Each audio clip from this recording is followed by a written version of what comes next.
मेरे पुनर्जन्म के बाद मैंने सबसे पहला काम सीधे इमारत से कूदने का चुना। भले ही 2.5 सेकंड बाद मेरा शरीर चकनाचूर हो जाता, फिर भी मैं बिना किसी हिचकिचाहट के कूद पड़ा, क्योंकि 3 दिन बाद प्रलय आने वाली थी और हर व्यक्ति को अपनी विशेष क्षमता जागृत करने के लिए एक विशेष शर्त पूरी करनी होती थी। पिछले जीवन में मैं कोई क्षमता जागृत नहीं कर पाया था, इसलिए सबसे निचले स्तर के लोगों में भी सबसे निचले स्तर पर था। अंत में मुझे एक इमारत से नीचे धक्का दे दिया गया और मैं प्रलय के देवता का बलिदान बन गया। लेकिन इसी कारण मुझे क्षमताओं को जागृत करने का तरीका भी पता चल गया। अब जब मैं दोबारा जीवित हुआ हूं तो मैं निश्चित रूप से अपने शत्रुओं को रहस्य में दफना दूंगा। इस समय इस जीवन की सबसे ऊंची इमारत की छत पर मैंने शांति से एक सिगरेट जलाई और दोनों हाथ फैलाकर नीचे छलांग लगा दी। 2.5 सेकंड बाद क्षमता जागृत हुई। पापों का अनुसरण, आंसू के देवता की एसएसएस स्तरीय क्षमता। वे उन हत्यारों का प्रतिनिधित्व करते थे जिन्होंने कभी देव पाप किए थे और मैं उनकी शक्तियां प्राप्त कर सकता था। अहंकार, सुनहरे बालों वाला लाल सिंह, प्रभुत्व, ईर्ष्या, प्रलयकारी धूल घोड़ा, साहस, क्रोध, वज्र क्रोधित वानर, हिंसा, आलस्य, अमर सुअर पक्षी, उड़ान, लोभ, दिव्य भेड़िया, गति, अतिभोजन, गुरु भाई जूता चुराने वाला, निगलना, वासना, उजाड़ घाटी का काला ड्रैगन, दृढ़ता। अगले ही क्षण मेरे शरीर के भीतर से एक गूंजती हुई फुसफुसाहट निकली और मैं तुरंत हवा में तैरने लगा। फिर मैं सीधे एक बड़े उत्पादन कारखाने की ओर उड़ गया। प्रलय में 5 वर्ष जीवित रहने के कारण मुझे अच्छी तरह पता था कि उस समय सबसे अधिक मूल्यवान वस्तुएं वास्तविक हथियार और उपकरण होंगे। मैंने पहले से तैयार की हुई एक सूची कारखाने के मालिक को दी। इन सामानों को 3 दिनों के भीतर इस पते पर पहुंचा दीजिए। कारखाने के मालिक ने कठिनाई भरा चेहरा बनाया। सर, हमारे कारखाने का हर दिन का उत्पादन पहले से तय रहता है। आप अचानक इतना बड़ा ऑर्डर दे रहे हैं, 3 दिनों में पूरा करना बहुत मुश्किल होगा। ये सुनकर मैं हंसा। पैसे ज्यादा मिलेंगे। मालिक ने तुरंत मुस्कुराते हुए कहा, सर चिंता मत कीजिए, गोदाम में जो माल मौजूद है उसे पहले आपके लिए भेज देता हूँ। दूसरे दिन सामान की व्यवस्था करने के बाद मैं एक 5 सितारा होटल पहुंचा और सीधे राष्ट्रपति स्वीट बुक कर लिया। यहाँ जगह बहुत बड़ी थी, सामान जमा करने के लिए उपयुक्त थी, ऊंची मंजिल होने के कारण सुरक्षा भी अधिक थी। सबसे महत्वपूर्ण बात यह थी कि यहाँ पूरा जनरेटर सिस्टम मौजूद था जो प्रलय के बाद काम आने वाला था। इस तरह भोजन और अस्थायी निवास की समस्या हल हो गई। प्रलय आने में अब केवल 2 दिन बचे थे। मुझे अपने पिछले जीवन के हिसाब भी चुकता करने थे। पिछले जीवन में मैं 5 साल तक जीवित रह सका था, तो उसका कारण था एक S स्तरीय स्मृति क्षमता वाली लड़की, सु वानशिन। वो जन्म से ही प्रसिद्ध थी और भविष्य देखने की अद्भुत क्षमता रखती थी। लेकिन पिछले जीवन में चेंग परिवार के भाई बहन ने उसे फांसा कर मरवा दिया था और मैं बदला लेने में असमर्थ था। इस जीवन में मैं पहले उसकी रक्षा करूंगा और फिर चेंग फेंग तथा चेंग सुयान से खून का बदला खून से लूंगा। इसलिए मैं तुरंत न्यू मून पियानो प्रशिक्षण संस्थान पहुंचा। सुना था कि सु वानशिन यहाँ बच्चों को पियानो सिखाती है। दरवाजे के अंदर जाने से पहले ही मैंने देखा कि एक सुंदर मध्यम आयु की महिला चाकू उठाकर सु वानशिन के चेहरे को काटने ही वाली थी। कोई आश्चर्य नहीं कि पिछले जीवन में वानशिन हमेशा काला घूंघट पहनती थी, तो उसका चेहरा आज ही बिगाड़ा गया था। सौभाग्य से इस बार मैं समय पर पहुंच गया था। अभी तक उसे चोट नहीं लगी थी। मैं तुरंत उस महिला के सामने गया और उसे एक जोरदार थप्पड़ मार दिया। जियांग रुयू, तियानलान एंटरप्राइज की अध्यक्ष, सही है ना? मैं इस औरत को पहचानता था। उसका पति एक सूचीबद्ध कंपनी का अध्यक्ष था, लेकिन उम्रदराज था। ये औरत उसे बिस्तर पर ही मार बैठी थी और फिर उसकी कंपनी की उत्तराधिकारी बन गई थी। प्रलय के बाद उसके साथ कई ताकतवर अंगरक्षक रहते थे और वो आम लोगों का भोजन लूटती फिरती थी। हालांकि बाद में सु वानशिन कुछ क्षमताधारियों को साथ लेकर उसे मार डाला था। तब मुझे आश्चर्य हुआ था कि सु वानशिन जैसा स्वभाव रखने वाली लड़की ऐसी बात में क्यों पड़ी। अब समझ आया कि उनके बीच पहले से ही दुश्मनी थी। मेरी बात सुनकर जियांग रुयू की आंखें क्रोध से भर गईं। जब तुम मेरी पहचान जानते हो तब भी ऐसा करने की हिम्मत करते हो? विश्वास करो, मैं अपने अंगरक्षकों से तुम्हें मरवा दूंगी। ये सुनकर मैं भौहें सिकोड़ बैठा। मुझे सबसे अधिक नफरत धमकियों से है। अगर ऐसा है तो मुझे भी कठोर होना पड़ेगा। मैंने मुड़कर उन अंगरक्षकों की ओर देखा और उन पर 2-2 घूंसे जड़ दिए। कुछ ही क्षणों में वे सब जमीन पर गिर पड़े और उनके मुंह से खून बहने लगा। मेरे होठों पर धीरे धीरे एक ठंडी मुस्कान उभरी। मैंने अंगरक्षकों से कहा, मिस जियांग की अच्छी तरह सेवा करो, उन्हें पूरी तरह संतुष्ट कर देना। बेहतर होगा कि वे यहाँ से जाना ही न चाहें। कुछ क्षणों के लिए वे समझ नहीं पाए कि मेरा मतलब क्या है। मैंने आगे कहा, क्या हुआ? मिस जियांग अब भी आकर्षक हैं। तुम लोगों का मन नहीं करता क्या? तभी वे सब मेरी बात समझ गए। न केवल वे मरने से बच गए थे, बल्कि उन्हें ये अवसर भी मिल रहा था। वे मुस्कुराते हुए जियांग रुयू की ओर बढ़ने लगे। जियांग रुयू घबरा गई। तुम सब मेरे द्वारा रखे गए अंगरक्षक हो, मरना चाहते हो क्या? ये सुनकर वे हंस पड़े। मिस जियांग, जिंदा रहने के लिए हमारे पास और कोई रास्ता नहीं है। बेहतर होगा कि आप सहयोग करें। जियांग रुयू पीछे हटती गईं और मुझे घृणा तथा निराशा से घूरती रही। इंतजार करो, मैं तुम्हें जरूर मार डालूंगी। मैं ठंडे स्वर में हंसा। निश्चिंत रहो, तुम यहाँ से बाहर नहीं जा पाओगी। वे सभी अच्छी तरह जानते थे कि ऐसा करने के बाद उनका क्या अंजाम होगा। इसके बाद मैं सु वानशिन को अपनी बाहों में उठाकर वहां से चला गया। जैसे ही हम सीढ़ियों तक पहुंचे, पीछे से जियांग रुयू की चीखें सुनाई देने लगी। होटल लौटने के बाद मैंने सु वानशिन को बिस्तर पर लिटा दिया। वो अभी भी डरी हुई थी। मैंने जितना संभव हो सके उतनी नरमी से कहा, चिंता मत करो, मैं तुम्हें कोई नुकसान नहीं पहुंचाऊंगा। ये देखकर कि सु वानशिन बात करने की इच्छा नहीं रखती लगती थी। मैं जाने की तैयारी करने लगा, तभी उसने अचानक मुझे रोक लिया। जरा रुकिए, मुझे यहाँ कितने दिन रहना होगा? मैं हल्का सा मुस्कुराया। 3 दिन। इसके बाद मैं होटल के रिसेप्शन पर पहुंचा। मिस रिसेप्शनिस्ट, जो लड़की मैं अभी यहाँ लेकर आया हूँ, उसके लिए हर एक चीज की व्यवस्था रखना। फिर इसके बाद मैं मार्केट में चला गया। मैंने एक चाकू देखा जिसका नाम अस्थि चाकू बताया। जैसा कि नाम से ही स्पष्ट है, ये अस्थि चाकू अत्यंत धारदार था। उसी स्तर की कोई भी वस्तु ऐसी नहीं थी जिसे ये काट न सके, यहाँ तक कि देवताओं को भी। केवल इस पोफेंग वायु भेदी चाकू को प्राप्त करके ही मेरे लिए पहले अवतरित होने वाले पादरी देवता का सामना करना संभव था। लेकिन जिसकी मुझे उम्मीद नहीं थी वो यह कि मुझे उसका सुराग एक साधारण से सड़क किनारे के ठेले पर मिल जाएगा। वह पूरी तरह जंग लगी, एक पुरानी तलवार जैसी दिख रही थी। लेकिन जैसे ही मैंने उसे देखा, मेरे भीतर अचानक एक तीव्र लालसा उठी। ये स्पष्ट रूप से 7 महापापों में से लोभ का प्रभाव था। अचानक मुझे अपनी क्षमता कुछ अधिक पसंद आने लगी। मैंने तुरंत पैसे देकर पोफेंग को खरीद लिया। गली से बाहर निकलने के बाद मैंने हल्की लालिमा लिए, चांद की ओर देखा और धीमे स्वर में बुदबुदाया। प्रलय से पहले की आखिरी रात। जब मैं होटल लौटा तो सु वानशिन मेरे इंतजार में बिस्तर पर बैठी थी। वो कुछ उलझी हुई लग रही थी। दोनों हाथ अपनी जांघों पर रखे हुए वो अपनी स्कर्ट का किनारा मरोड़ रही थी। मेरे घर पर एक छोटी बिल्ली है, उसे शायद पूरे दिन से खाना नहीं मिला होगा। क्या आप मुझे घर वापस भेज सकते हैं? मैंने मुस्कुराकर कहा, तुम्हें घर भेजना संभव नहीं है, लेकिन मैं उस बिल्ली को यहाँ ले आ सकता हूँ। मुझे पता दे दो। सु वानशिन ने सिर हिलाकर सहमति दे दी। अगली सुबह मैं दिए गए पते के अनुसार उसके घर पहुंचा। वहाँ एक बर्फ जैसी सफेद बिल्ली खिड़की के पास बैठी थी। मुझे देखकर वो तुरंत सतर्क हो गई। उसके माथे पर हल्के से एक राजा जैसा निशान उभर आया। मैंने कभी नहीं सोचा था कि सु वानशिन की पाली हुई बिल्ली वही सफेद बाघ होगी जिसने पिछले जीवन में देवताओं का संहार किया था। मैं मुस्कुराया और उसे धीरे से बिल्ली के पिंजरे में रख दिया, फिर पिंजरा उठाकर बाहर निकल गया। सु वानशिन का काम पूरा करने के बाद मैं तुरंत एक क्लब के बाहर पहुंचा। आसपास कई काली व्यावसायिक गाड़ियां खड़ी थीं। लगता था कि चैंग फेंग पहले ही पहुंच चुका था। उस समय रात के 12 बज चुके थे। मैंने बिल्ली का पिंजरा उठाया और ठंडी निगाहों से क्लब के अंदर चला गया। एक लात मारकर निजी कक्ष का दरवाजा खोल दिया। चैंग फेंग सोफे पर बैठा शराब पी रहा था। मुझे देखते ही उसका चेहरा बदल गया। उसका हाथ सहज रूप से कमर पर रखी पिस्तौल की ओर बढ़ा। तुम कौन हो? मैंने कोई जवाब नहीं दिया, सीधे आगे बढ़कर उसे जोरदार थप्पड़ मारा। चैंग फेंग 3 चक्कर घूमकर रुका। उसका आधा चेहरा लगभग फट चुका था। फोन के दूसरी ओर चैंग सुयान की शेर जैसी दहाड़ सुनाई दी। तू मर गया। अगर मुझे पता चल गया कि तू कौन है तो मैं तुझे मार डालूंगा। मैंने ठंडी हंसी हंसी। जल्दी मत करो, तुम्हारा भाई तो सिर्फ शुरुआत है। एक दिन मैं तुम्हें भी रक्त भोजन बनने का स्वाद चखाऊंगा। ये कहकर मैंने फोन फेंक दिया और पास रखी सफेद बिल्ली को उठाकर कमरे से बाहर निकल गया। जैसे ही मैं गलियारे में पहुंचा, क्लब के अंदर से भयावह चीखें सुनाई देने लगी। दरवाजे पर खड़े अंगरक्षकों की आंखें लाल हो चुकी थीं। वे एक महिला को पागलों की तरह काट रहे थे। स्पष्ट था कि वे ज़ॉम्बी बन चुके थे। मेरी आंखों में चमक आई। मैंने अपनी कमर से पोफेंग निकाली। ठंडी चमक की एक लकीर फूटी। अंगरक्षक का सिर तुरंत धड़ से अलग होकर जमीन पर लुढ़क गया। मैं गहरी सांस लेकर क्लब से बाहर निकल गया। जैसा मैंने सोचा था, सड़कें पहले ही अराजकता में डूब चुकी थीं। आसमान में अनगिनत चमगादड़ मनुष्यों पर हमला कर रहे थे। लोग एक दूसरे को काट रहे थे। खून जैसी लाल पूर्णिमा और भी अधिक भयावह दिखाई दे रही थी। हवा में रक्त की गंध फैली हुई थी। मैंने एक छलांग लगाकर मेरी ओर झपटती हुई एक संक्रमित शेर बिल्ली को एक ही वार में मार डाला। सफेद बिल्ली कुछ क्षण के लिए स्तब्ध रह गई। उसने अनायास ही लार निगली और म्याऊं की आवाज निकाली। मेरे होठों पर हल्की मुस्कान आ गई। तो तुम अभी भी बिल्ली की तरह म्याऊं कर सकती हो। मैंने पिंजरा खोल दिया। सफेद बिल्ली की देह आंखों के सामने तेजी से बड़ी होने लगी। पलक झपकते ही वो आधे मीटर से अधिक ऊंची हो गई। उसके माथे का राजा निशान और स्पष्ट हो गया। जैसे ही वो बाहर निकली, उसने एक ज़ॉम्बी पर झपट्टा मारा। उसके घातक दांतों ने पल भर में शिकार को 2 हिस्सों में बांट दिया। मैंने उसकी ओर ध्यान नहीं दिया। मैं सड़क पर किसी ज़ॉम्बी या विकसित संक्रमित जीव की तलाश करने लगा। प्रलय अभी अभी शुरू हुई थी। सामान्य ज़ॉम्बियों में अभी तक कोई क्रिस्टल कोर नहीं बना था, लेकिन कुछ शक्तिशाली संक्रमित जीव थोड़े समय में ही विकसित हो सकते थे। दूर एक ज़ॉम्बी ने मेरा ध्यान खींचा। उसके दांत बाकी ज़ॉम्बियों की तुलना में कहीं अधिक नुकीले थे। उसके मुंह में अभी भी अधखाया मांस फांसा हुआ था। मुझे देखते ही वो उत्साहित हो गया। 100 मीटर की दूरी को पल भर में पार करता हुआ मेरी ओर दौड़ा। मैंने अपने हाथ में पोफेंग को कसकर पकड़ा। ब्लेड पहले ही रक्त तुषार की परत से ढक चुका था। 7 महापाप, लोभ, 7 महापाप, क्रोध। जैसे ही शक्तियां सक्रिय हुईं, मेरी प्रतिक्रिया, गति और ताकत अचानक कई गुना बढ़ गई। मेरे शरीर में ऊर्जा का ज्वार उमड़ पड़ा। मैंने पूरी ताकत से आगे वार किया। पोफेंग सीधे ज़ॉम्बी की गर्दन के आर पार निकल गई।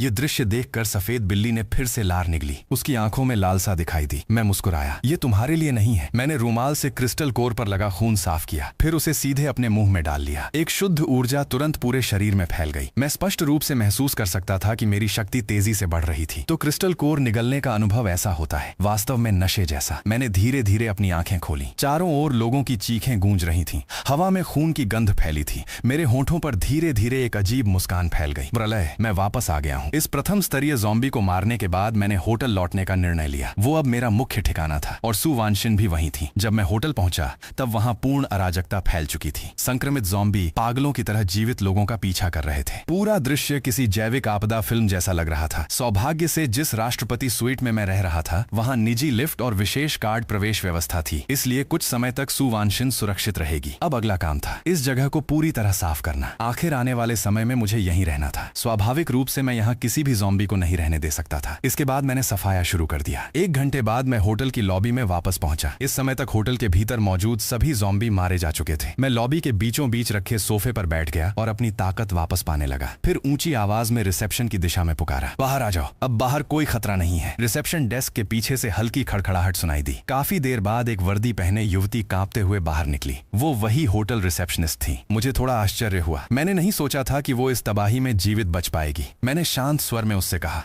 मेरी एक मदद करो। इस होटल में जितने भी जीवित लोग बचे हैं उन सबको यहाँ इकट्ठा कर दो। ये सुनकर वो लड़की हिचकिचाने लगी। स्पष्ट था कि वह ऊपर की मंजिलों पर अभी भी ज़ॉम्बियों के होने के डर से जाने की हिम्मत नहीं कर रही थी। मैंने कुछ नहीं कहा, बस चुपचाप उसे देखता रहा। अगर उसमें इतनी भी हिम्मत नहीं है तो ये लड़की देर सबेर प्रलय में मर ही जाएगी। काफी देर बाद वह लड़की आखिरकार दांत भींच कर ऊपर चली गई। कुछ समय बाद लॉबी में 10 से अधिक लोग इकट्ठा हो गए। उनमें अधिकतर अमीर लोग थे जो कभी सोने चांदी से लदे रहते थे, लेकिन अब उनके चेहरों पर अमीरों वाला घमंड नहीं था। उनकी आंखों में केवल भय था। मैंने शांत स्वर में कहा, बाहर की स्थिति तुम सब देख चुके हो। प्रलय में हर व्यक्ति अपनी जान बचाने की चिंता में है। पता नहीं कब कोई ज़ॉम्बी आकर काट डाले। मैं बहुत सीधा आदमी हूँ। मैं तुम्हें जीने का एक रास्ता बताता हूँ। अपना सामान उठाओ और इस होटल से निकल जाओ। उन्हें लगा मानो उन्होंने गलत सुना हो। सभी स्तब्ध रह गए। कुछ देर बाद एक गुस्सैल आदमी खुद को रोक नहीं पाया। तुम खुद कह रहे हो कि बाहर बहुत खतरनाक है और फिर भी हमें बाहर जाने को कह रहे हो? क्या यही तुम्हारा जीने का रास्ता है? मैंने बगल में रखी पोफेंग तलवार उठा ली और धमकी भरी नजरों से उनकी ओर देखा। अगर यहीं रुके रहे तो केवल मौत मिलेगी। वे सभी तुरंत मेरी बात समझ गए। एक आदमी गुस्से में चिल्लाया, तेरी माँ की, हमें मरने भेजने और इसमें क्या फर्क है? उसकी बात पूरी भी नहीं हुई थी कि पोफेंग की एक चोट ने उसके सीने को भेद दिया। खून पल भर में फर्श पर फैल गया। इस अचानक हुई हिंसा ने सभी जीवित बचे लोगों को स्तब्ध कर दिया। मुझे उनसे बहस करने की कोई इच्छा नहीं थी। हालांकि मेरा उनसे कोई व्यक्तिगत बैर नहीं था, लेकिन उनका यहाँ रहना भविष्य में खतरा बन सकता था। अगर अभी नहीं गए तो हमेशा के लिए यहीं रह जाओगे। ये सुनकर बाकी लोग भी भयभीत हो गए। उन्होंने मेरे हाथ में तलवार देखी और ये भी याद किया कि पूरे होटल के ज़ॉम्बी मैंने अकेले खत्म किए थे। अब किसी में विरोध करने की हिम्मत नहीं रही। वे जल्दी जल्दी होटल छोड़कर भाग गए। अंत में केवल वही रिसेप्शन पर काम करने वाली लड़की रुक गई। मैंने भौं उठाकर पूछा, तुम क्यों नहीं जा रही? वो घबराकर बोली, क्या मुझे भी जाना होगा? मैंने चेंग फेंग से छीनी हुई पिस्तौल निकालकर उसकी ओर फेंक दी। ये जगह तुम्हारे लिए नहीं है। पश्चिम की ओर जाओ, वहाँ एक दल जीवित बचे लोगों को बचा रहा है। लेकिन मेरी उम्मीद के विपरीत उसने पिस्तौल लेने के बाद अचानक मेरे सामने अपना कोट उतार दिया। उसका सुंदर शरीर धुंधला सा दिखाई दे रहा था। वो कांपती हुई विनती करने लगी, मैं आपकी सेवा कर सकती हूँ, कृपया मुझे यहाँ से मत जाने दीजिए। मैंने उसकी ओर देखा। उसकी आकर्षक देह देखकर मेरे मन में अचानक एक इच्छा उठी। यहाँ तक कि एक क्षण के लिए उसे अपनी बाहों में लेने का विचार भी आया, लेकिन जल्द ही मैं होश में आ गया। क्या ये 7 पापों में से वासना का प्रभाव था? चाहे वो जानबूझकर हो या अनजाने में, जो कोई भी मेरी भावनाओं को प्रभावित कर सके उसे मैं अपने पास नहीं रख सकता। मैंने ठंडे स्वर में कहा, दूर हटो। लड़की डर से कांप गई। उसने जल्दी जल्दी कपड़े पहने और शर्मिंदा अवस्था में होटल छोड़कर भाग गई। दरवाजा बंद करने के बाद मैंने आंखें बंद करके आराम करना शुरू किया। अचानक मुझे लगा कि मेरी दृष्टि धुंधली हो रही है। अगले ही क्षण मैं एक काले शून्य में पहुंच गया। मेरे सामने 7 विशाल और गहरे गुफाएं थीं। मैं उनमें से एक के अंदर गया। वहां एक विशाल काले बालों वाला भयंकर प्राणी पड़ा था। उसकी मजबूत भुजाएं थीं, लेकिन पूरा शरीर घावों से भरा हुआ था। वो किसी विशाल वानर जैसा दिखाई दे रहा था। मुझे तुरंत याद आया, क्या ये 7 महापापों की क्षमता में वर्णित उन पापी जीवों में से एक हो सकता है? वज्र क्रोधित वानर। मैंने ध्यान से देखा। उसके शरीर पर सैकड़ों मोटी जंजीरें बंधी हुई थीं। क्या यही देवताओं का दंड था? उसी समय एक तीव्र कमजोरी की भावना ने मुझे घेर लिया। काला स्थान अचानक गायब हो गया। मैंने धीरे धीरे आंखें खोली तो यही था एसएसएस स्तरीय क्षमता, 7 महापापों का वास्तविक रूप। अब मैं प्रारंभिक रूप से 7 शक्तियों को नियंत्रित कर सकता था। अहंकार, एक निश्चित सीमा में धातुओं को नियंत्रित करना। ईर्ष्या की अनुभूति, संवेदन शक्ति को 1000 गुना बढ़ाना। क्रोध की शक्ति, ताकत को 100 गुना बढ़ाना। आलस्य का शून्य गमन, हवा में उड़ना। लोभ की गति और प्रतिक्रिया को सामान्य मनुष्यों से 100 गुना तेज करना। अति भोजन का निगलना, जीवों को निगलकर ऊर्जा तेजी तेजी से पुनः प्राप्त करना, वासना का कवच,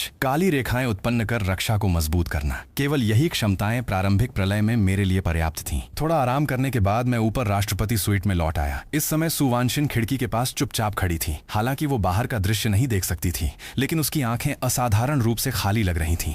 मैं धीरे धीरे उसके पास गया। तुम्हारी क्षमता जागृत हो गई? सुवांशिन ने सिर हिलाया। अचानक उसने अपना हाथ मेरी ओर बढ़ाया। मेरा हाथ पकड़ो। मैं कुछ क्षण के लिए चौंका, लेकिन फिर उसका कोमल हाथ पकड़ लिया। अगले ही पल मेरी आंखों के सामने एक दृश्य उभरा। एक जंगल में एक विशाल पत्थर मानव पुष्प अपने क्षेत्र में भटके हुए मनुष्यों को निगल रहा था। फिर दृश्य गायब हो गया। मुझे वो पत्थर मानव पुष्प याद था। पिछले जीवन में भी ऐसा ही एक राक्षस था। उसके जाल में फांस कर पूरी टीम मारी गई थी। रक्त क्रिस्टलों के कारण वो केवल 1 महीने में तीसरे स्तर का प्राणी बन गया था। मैंने आश्चर्य से सुवांशिन की ओर देखा। पिछले जीवन में उसके पास ऐसी क्षमता नहीं थी। उसने शांत स्वर में कहा, मेरी जागृत क्षमता SS स्तर की भविष्य साझाकरण है। मैं न केवल भविष्य देख सकती हूँ, बल्कि दूसरों के साथ अपना दृष्टिकोण भी साझा कर सकती हूँ। ये सुनकर मेरा दिल जोर से धड़कने लगा। क्या मेरे पुनर्जन्म ने उसकी क्षमता का मार्ग बदल दिया था? भविष्य साझाकरण केवल भविष्य देखने से कहीं अधिक भयानक क्षमता थी। पिछले जीवन में मैं सिर्फ एक साधारण जीवित बचा हुआ व्यक्ति था। मेरी जानकारी बहुत सीमित थी, लेकिन अब सुवांशिन की इस शक्ति के माध्यम से मैं पहले से ही अनेक घटनाओं का अनुमान लगा सकता था।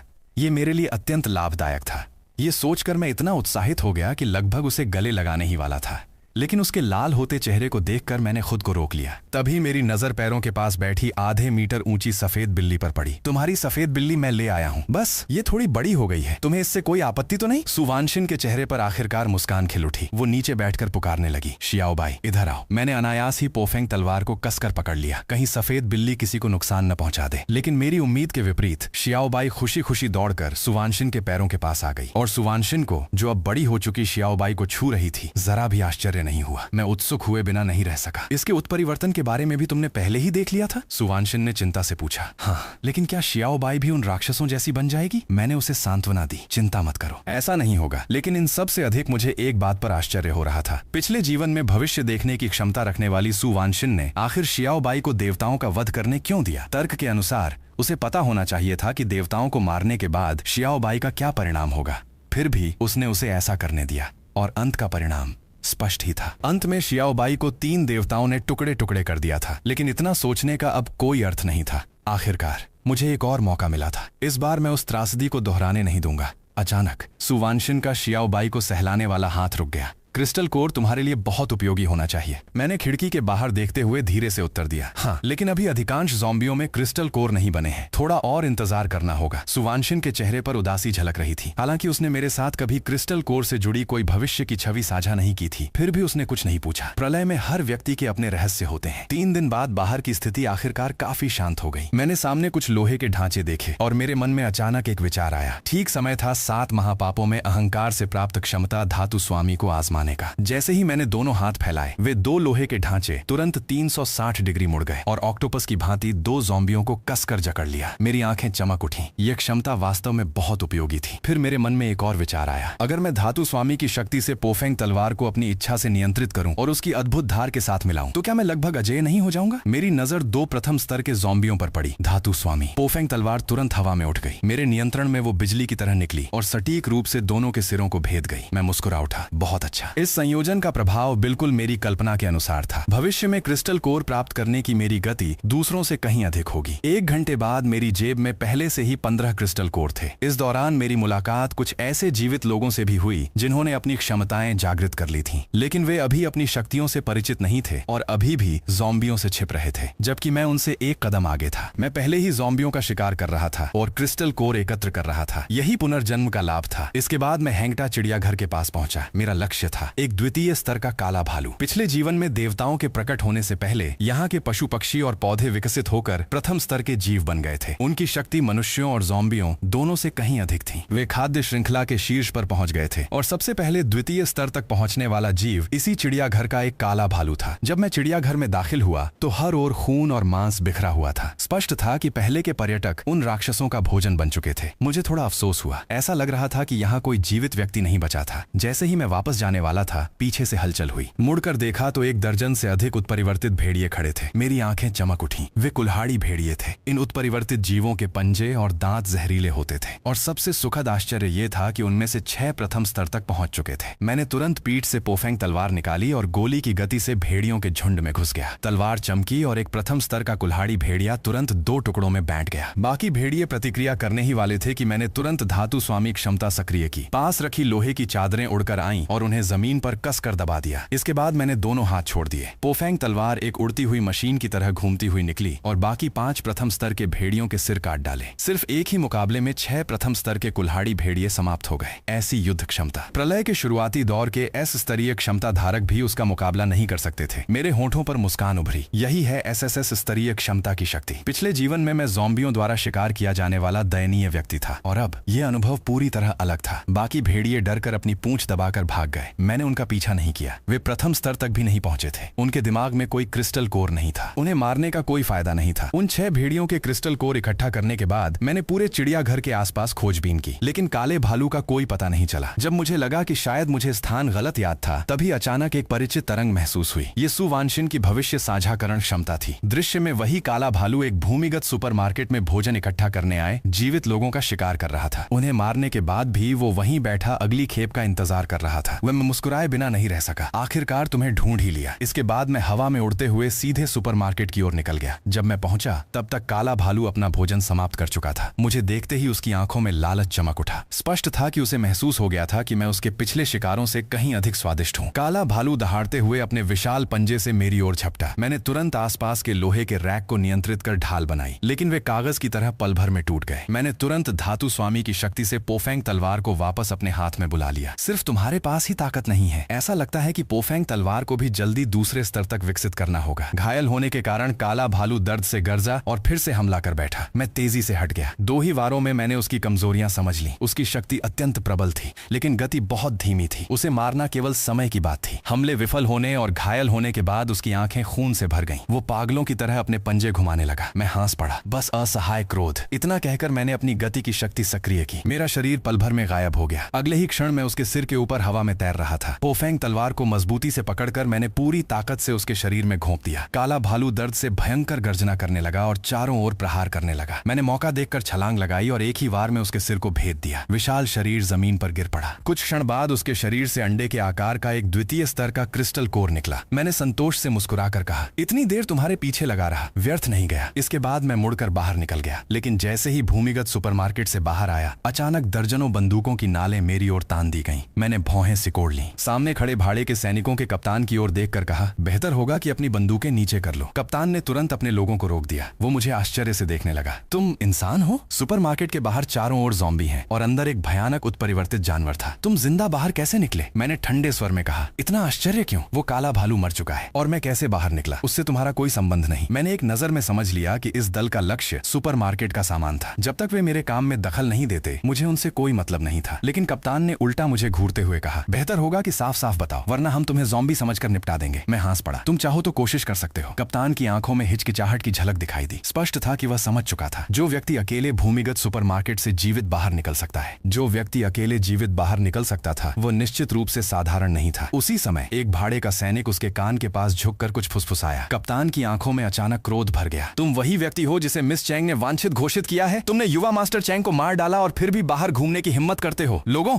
इसे पकड़ लो। एक बार फिर कई बंदूकें मेरी ओर तान दी गईं। मेरी आंखें तुरंत ठंडी हो गईं। 7 महापाप, अहंकार, धातु स्वामी। जैसे ही क्षमता सक्रिय हुई, सभी बंदूकें भाड़े के सैनिकों के हाथों से छूट गईं और मुड़कर बेकार लोहे के ढेर में बदल गईं। कप्तान का चेहरा तुरंत बदल गया। तुम सच में एक क्षमता धारक हो। मैं हल्का सा मुस्कुराया। मुझे उम्मीद नहीं थी कि प्रलय आने के बाद भी चैंग सुयान का प्रभाव हाई सिटी से राजधानी तक पहुंच सकता है। वास्तव में वो चेंग परिवार की बड़ी बेटी कहलाने योग्य है। हालांकि मैंने चेंग फेंग को मारते समय अपना चेहरा नहीं दिखाया था, लेकिन चेंग सुयान की क्षमता से मेरे बारे में पता लगाना कोई आश्चर्य की बात नहीं थी। मैंने शांत स्वर में कहा, आज मेरा मूड अच्छा है। मैं तुम लोगों से उलझना नहीं चाहता। वापस जाकर चेंग सुयान से कहना, अगर उसे अपने भाई का बदला लेना है तो खुद राजधानी आकर मुझे ढूंढे। इतना कहकर मैं मुड़ गया, लेकिन अचानक वो कप्तान जैसे पागल हो गया। उसने कमर से खंजर निकाला और मेरी ओर दौड़ा। चाहे तुम क्षमता धारक हो या नहीं, हत्या की सजा मिलेगी। हमारे साथ चलो। मैं उसके पागल चेहरे को देखकर कुछ क्षण के लिए चुप रह गया। मैं तुमसे झगड़ा नहीं करना चाहता था, लेकिन अगर तुम मरने पर ही अड़े हो तो मुझे दोष मत देना। मैं शांति से उसके पास से गुजर गया। वो वहीं स्थिर खड़ा रह रह गया। जब तक मेरी पीठ उसकी नजरों से ओझल नहीं हुई, बाकी सैनिकों को कुछ गड़बड़ महसूस नहीं हुई। वे जल्दी से उसके पास पहुंचे। तभी उन्हें पता चला उसकी गर्दन पर न जाने कब एक गहरा कट बन चुका था। वो पहले ही मर चुका था। शाम को आखिरी ज़ॉम्बी को मारने के बाद मैं होटल लौट आया। जैसे ही मैंने दरवाजा खोला, शियाओबाई क्रिस्टल कोर की गंध सूंघकर खुशी से दौड़ती हुई आ गई। उसकी पूंछ लगातार हिल रही थी। सु वानशिन चुपचाप खिड़की के पास खड़ी थी। आहट सुनकर वो धीरे धीरे मेरी ओर आई। तुम लौट आए। उसका चेहरा पीला पड़ गया था। लगता था कि आज भविष्य साझाकरण की शक्ति का अत्यधिक उपयोग करने के कारण उसकी क्षमता लगभग समाप्त हो गई थी। मैंने गंभीर स्वर में कहा, मुंह खोलो। फिर एक प्रथम स्तर का क्रिस्टल कोर उसके मुंह में डाल दिया। जैसे ही क्रिस्टल कोर पिघला, उसके चेहरे पर रक्त का रंग लौट आया और उसकी शक्ति भी कुछ स्थिर हो गई। वो आश्चर्य से बोली, तुमने मुझे क्या खिलाया? मैं मुस्कुराया, क्रिस्टल कोर। इसके बाद मैंने जेब से दिन भर की कमाई निकालकर मेज पर रख दी। आज मैंने 56 प्रथम स्तर के क्रिस्टल कोर और एक द्वितीय स्तर का क्रिस्टल कोर प्राप्त किया है। तुम और शियाओबाई मेरे सबसे महत्वपूर्ण साथी हो। इस द्वितीय स्तर वाले को छोड़कर बाकी हम बराबर बांट लेंगे। लेकिन सु वानशिन ने सिर हिला दिया। मुझे बस कुछ प्रथम स्तर के क्रिस्टल कोर चाहिए ताकि मेरी शक्ति वापस आ जाए। तुम्हारा मजबूत होना अधिक महत्वपूर्ण है। मुझे हमेशा एक बुरा आभास होता है। इस बार की प्रलय में शायद केवल ज़ॉम्बी और उत्परिवर्तित जानवर ही नहीं होंगे, शायद उससे भी अधिक भयावह चीजें जन्म लेंगी। हालांकि उसने कभी देवताओं को नहीं देखा था, फिर भी उसकी अंतर्दृष्टि इतनी तीव्र थी। दूसरी ओर शियाओबाई अपने हिस्से के क्रिस्टल कोर के साथ खेल रही थी। ये सुनते ही वो रुक गई। कुछ देर संघर्ष करने के बाद उसने कुछ क्रिस्टल कोर वापस मेरी ओर धकेल दिए। ये दृश्य देखकर मैं हंसे बिना नहीं रह सका। ऐसा लग रहा था कि अकेले 3 लोगों के लिए क्रिस्टल कोर जुटाने की मेरी गति वास्तव में धीमी थी। भले ही मैं एसएसएस स्तर का क्षमता धारक था, फिर भी मैं एक साथ हर जगह मौजूद नहीं हो सकता था। मुझे अधिक क्रिस्टल कोर प्राप्त करने का कोई तरीका सोचना होगा। शायद जीवित लोगों की कुछ शक्तियों का उपयोग किया जा सकता है। पिछले जीवन में जिन शक्तिशाली गुटों को मैं जानता था, हुआंगू हॉल और जुएइंग दल, दोनों ही भविष्य के शीर्ष गुट बनने वाले थे। प्रलय के बाद समाज के नियम समाप्त हो गए थे। धीरे धीरे उन्होंने नैतिकता खो दी और हर प्रकार के अत्याचार करने लगे। वे अच्छे रक्तचूषक लक्ष्य थे। एक दिन जैसे ही मैं सोकर उठा, एक विस्फोट की आवाज सुनाई दी। ध्वनि शहर के उत्तर में स्थित पेट्रोकेमिकल कारखाने की दिशा से आ रही थी। वहां का तेल मेरे लिए अत्यंत महत्वपूर्ण था। उससे होटल के जनरेटर पूरे वेग से चल सकते थे। मेरा इरादा था कि अपनी शक्ति को दूसरे स्तर तक बढ़ाने के बाद वहां जाऊं, लेकिन किसी ने मुझसे पहले ही कदम उठा लिया था। पिछले जीवन में भी वही तेल एक भाड़े की सेना द्वारा ले जाया गया था। मुझे उम्मीद नहीं थी कि वे इतनी जल्दी कार्रवाई करेंगे। मैं तुरंत हवा में उड़कर शहर के उत्तर की ओर बढ़ गया। 10 मिनट बाद मैं कारखाने के ऊपर पहुंच गया। इस समय भाड़े के सैनिक ज़ॉम्बियों से लड़ रहे थे। मैंने देखा कि 5 व्यक्ति विशेष रूप से अलग दिखाई दे रहे थे। वे बिना किसी हथियार के ही ज़ॉम्बियों से लड़ रहे थे। मैंने तुरंत पहचान लिया, वे हुआंगू हॉल के लोग थे। लेकिन मैं नीचे नहीं उतरा। मैं एक तेल के टैंक पर बैठकर चुपचाप सब देखता रहा। मेरा इरादा अंतिम लाभ उठाने का था। काफी देर बाद सभी ज़ॉम्बी साफ हो गए और अब लाभ बांटने का समय था। जैसा मैंने सोचा था, दोनों पक्षों के बीच संघर्ष बढ़ गया। हुआंगू हॉल के लोग गरज उठे, हम पहले आए थे, तेल तुम्हें क्यों दें? भाड़े के सैनिक हंस पड़े, तुम लोगों को देखो, अभी कितने लोग मरे हैं, गिनती भी है। मैं हल्का सा मुस्कुराया और आसमान से उतरकर दोनों पक्षों के बीच खड़ा हो गया। झगड़ा मत करो, मेरे पास एक समझौता है, ये तेल मुझे दे दो, कैसा रहेगा? मेरे अचानक प्रकट होने से दोनों पक्ष चौंक गए। भाड़े के सैनिकों ने पहले गालियां देना शुरू कर दिया। तू कहां से आया है? अपनी औकात जानता भी है? समझदार बन और दफा हो जा। क्या तुम चेंग परिवार के खिलाफ जाना चाहते हो? मैं हंस पड़ा। प्रलय के बाद भी तुम लोग चेंग परिवार की बात कर रहे हो? भाड़े की सेना तो कब की बिखर चुकी है। तभी भीड़ में से एक कप्तान चिल्लाया, तुम लू ये हो? मुझे उम्मीद नहीं थी कि तेल के साथ इतना बड़ा इनाम भी मिल जाएगा। तुम वही व्यक्ति हो जो मिस चेंग की वांछित सूची में है। मैं चेतावनी देता हूँ, समझदारी से आत्मसमर्पण कर दो, वरना तुम्हारी मौत भी पूरी नहीं मिलेगी। ये सुनकर हुआंगू हॉल के लोग आपस में फुसफुसाने लगे। सुना है प्रलय से पहले राजधानी में किसी ने एक भाड़े के सरदार के बेटे को मार डाला था। शायद वही है। सबकी नजरें अचानक सतर्क हो गईं। मैं ठंडी हंसी हंसा, तो तुम लोग भी चेंग सुयान के कुत्ते बनने पर तुले हो? कप्तान ने उपेक्षा से हंसते हुए कहा, तुम अकेले क्या कर लोगे? मेरे पीछे सैकड़ों बंदूकें हैं। मैंने ठंडी नजर से उन्हें देखा। बेकार लोहे का ढेर। कप्तान का धैर्य टूट गया। गोली चलाओ, लू ये को पकड़ लो, जिंदा या मुर्दा कोई फर्क नहीं पड़ता। उसके आदेश के साथ ही अनगिनत गोलियां मेरी ओर बरस पड़ी, लेकिन मैं केवल हल्का सा मुस्कुराया। सैकड़ों गोलियां अचानक हवा में रुक गईं। कप्तान की आंखें फैल गईं। उसे लगा मानो उसकी आंखें धोखा दे रही हों। हुआंगू हॉल के लोग भी स्तब्ध रह गए। उनमें से एक दल नेता ने मुझे चमकती आंखों से देखा। धातु तत्व की इतनी उच्च स्तरीय क्षमता,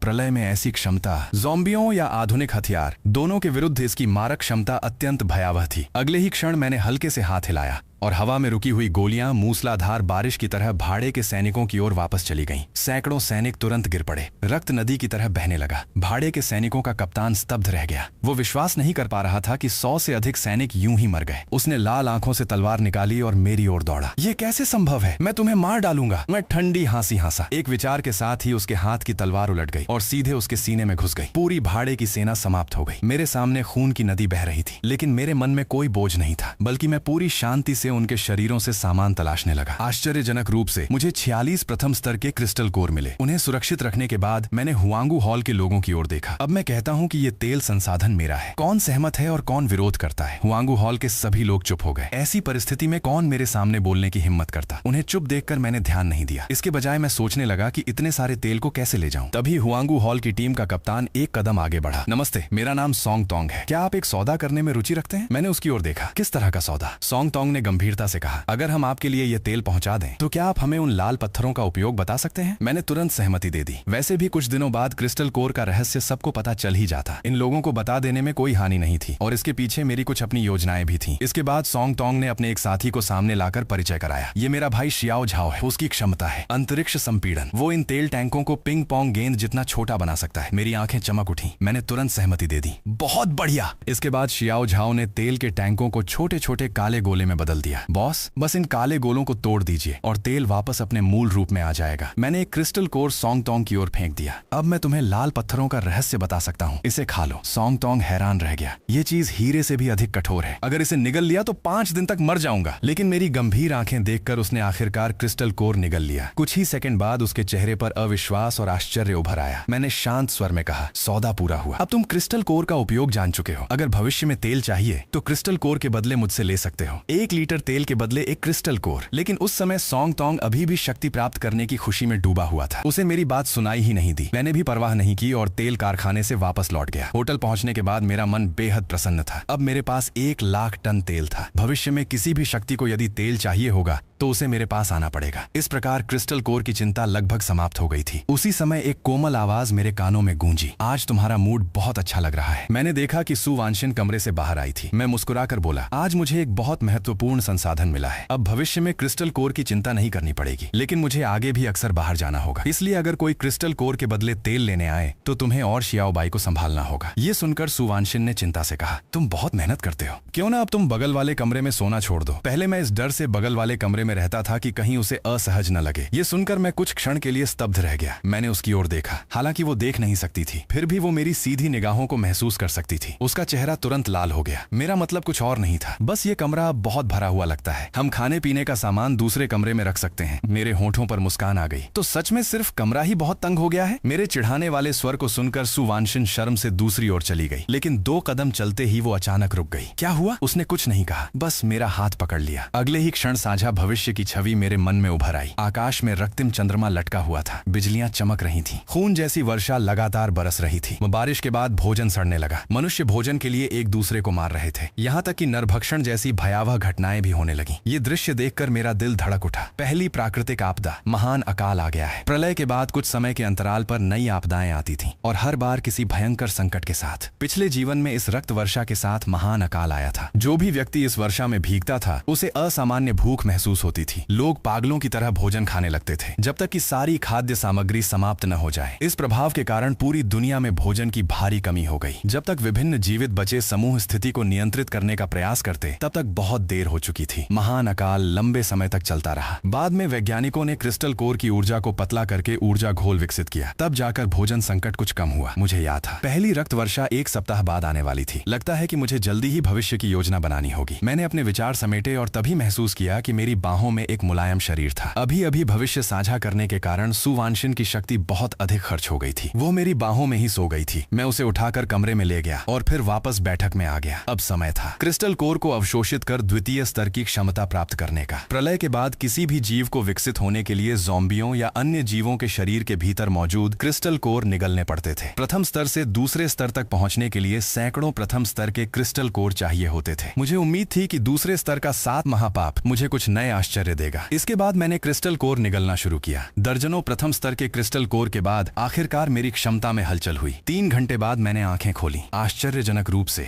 7 महापापों की प्रत्येक भावना के साथ नई विशेषताएं उत्पन्न हो चुकी थीं। अहंकार, धातु स्वामी, अब इसमें एक नई विशेषता जुड़ गई थी। भले ही आसपास धातु न हो, मैं स्वयं धात्विक पदार्थ उत्पन्न कर सकता था। ईर्ष्या, संवेदन, इसकी सीमा 10 मीटर से बढ़कर 50 मीटर हो गई। क्रोध, शक्ति वृद्धि, पहले 100 गुना शक्ति मिलती थी, अब ये 1000 गुना तक पहुंच चुकी थी। आलस्य, शून्य गमन, इसमें एक नई क्षमता जुड़ गई थी। एक नई क्षमता जुड़ गई जिसका नाम था अग्नि स्वामी। ये अग्नि तत्वों को नियंत्रित कर सकती थी और स्वयं अग्नि भी उत्पन्न कर सकती थी। 7 महापाप, लोभ, इसके अंतर्गत एक नई क्षमता खुली जिसका नाम था लोभ का आयाम। ये लोभ का आयाम असीमित था और इसके साथ स्थान संपीड़न की विशेषता भी जुड़ी हुई थी। 7 महापाप। वासना। रक्षा क्षमता विकसित होकर ऐसी बन गई कि वो पूरे शरीर को ढकने वाला काले ड्रैगन का आध्यात्मिक कवच धारण कर सकती थी। इस बार की उन्नति ने मेरी शक्ति को अत्यधिक बढ़ा दिया, यहाँ तक कि अब मैं प्रलय की दुनिया में बिना किसी भय के स्वतंत्र रूप से चल सकता था।